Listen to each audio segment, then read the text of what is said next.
दिल्ली के पूर्व मुख्यमंत्री श्री मदन लाल खुराना जी की जन्म जयंती के अवसर पर उत्तरी दिल्ली के निगम के द्वारा नक्षत्र वाटिका का लोकार्पण इस खेल परिसर में रखा गया है।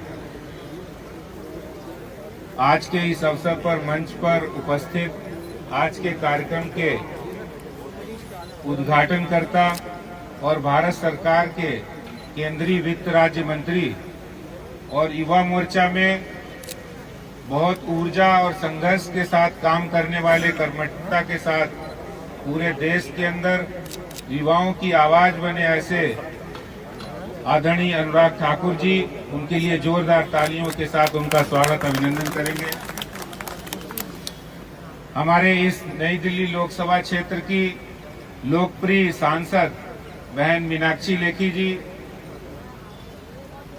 और स्वर्गीय मदन लाल खुराना जी और हम सबकी उनकी पत्नी धर्मपत्नी हम सबकी आदरणीय श्रीमती राज खुराना जी, यहाँ पर हमारे उत्तरी दिल्ली नगर निगम के महापौर श्री जयप्रकाश जी, मंच पर उपस्थित सभी प्रदेश के पदाधिकारीगण,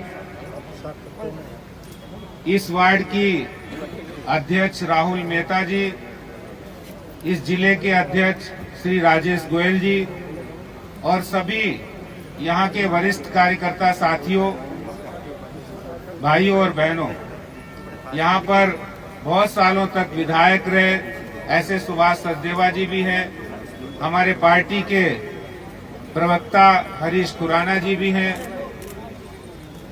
और यहाँ पर मोती नगर विधानसभा क्षेत्र पूरे दिल्ली के अंदर आदरणीय खुराना जी ने, जिनको दिल्ली का शेर कहते थे, लोग उनको दिल्ली का शेर इसलिए कहते थे कि वो दिल्ली के लोगों की आवाज थे।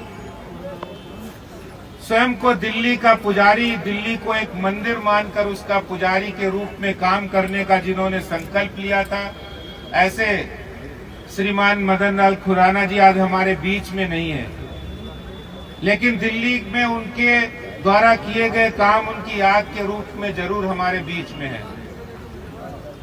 आज की सरकार जिस तरह काम करती है, तब हमें फर्क नजर आता है कि खुराना जी किस तरह से लोगों के साथ हमदर्दी के साथ मिलते थे। वो चाहे कार्यकर्ता हो और कार्यकर्ता नहीं भी होगा, वो झुग्गी झोपड़ी में रहने वाला कोई गरीब आदमी होगा, मजदूर आदमी होगा, उसके काम के लिए भी उतनी ही तत्परता के साथ वो आगे आते थे और मिलते थे जितनी तत्परता के साथ कोई बड़ा आदमी आता है, कोई पैसे वाला आता है, कोई इंडस्ट्रियलिस्ट आता है, उसके लिए उनके लिए इनमें कोई फर्क नहीं था, मतभेद नहीं था, कोई भी अंतर नहीं था। अगर कोई गरीब आदमी भी उनकी डेयरी पर काम लेके आता था उनके ऑफिस पर, तो मुझे ध्यान है कि वो उसी तरह से भारतीय जनता पार्टी कार्यालय में भी मिलते थे और उसी तरह से अपने घर में भी मिलते थे। और इसीलिए दिल्ली के अंदर सबसे पहले जो बीपीएल राशन कार्ड की योजना का प्रारंभ अगर कभी हुआ था तो वो 1993 में खुराना जी ने किया था।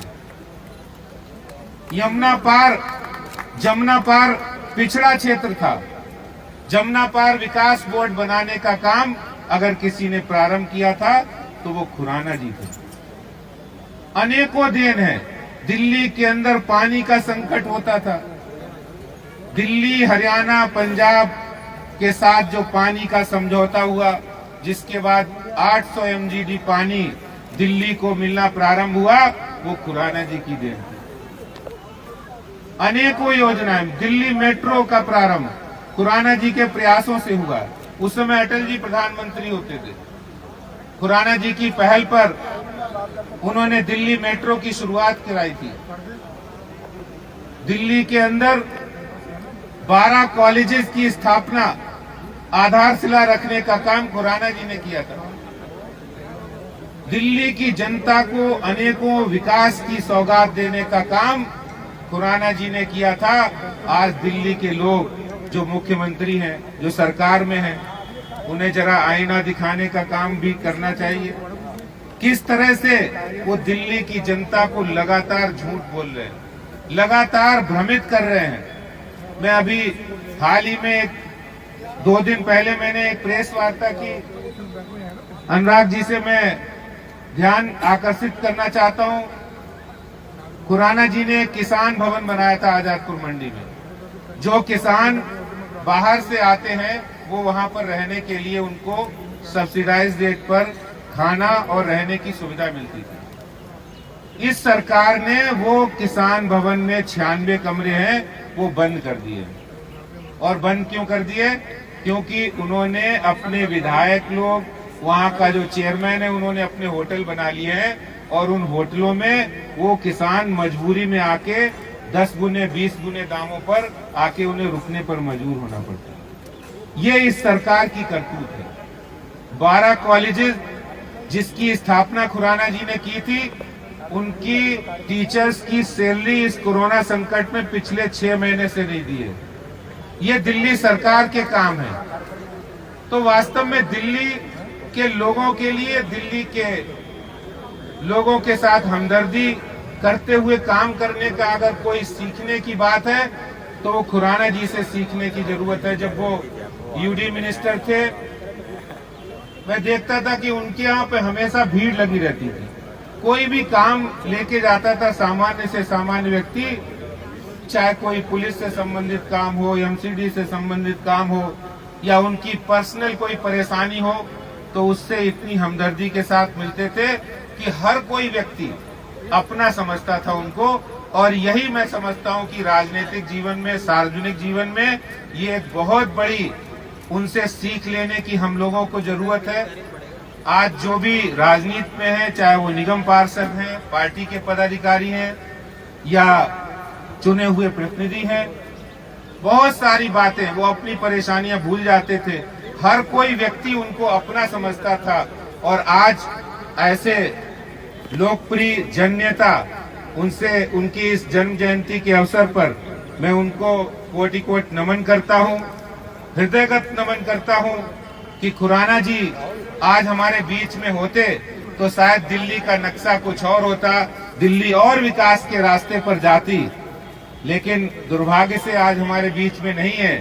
उनकी बताई हुई बातें, उनके किए हुए काम के माध्यम से हमें जो प्रेरणा मिलती है और हम लोग ये विश्वास जताते हैं कि खुराना जी के किए हुए कामों से प्रेरणा लेकर हम भारतीय जनता पार्टी के मजबूत संगठन भी बनाएंगे और साथ ही साथ जनता के लिए समर्पित संगठन होगा। जनता की सेवा के लिए हमेशा तैयार रहने वाला ऐसा संगठन भारतीय जनता पार्टी है।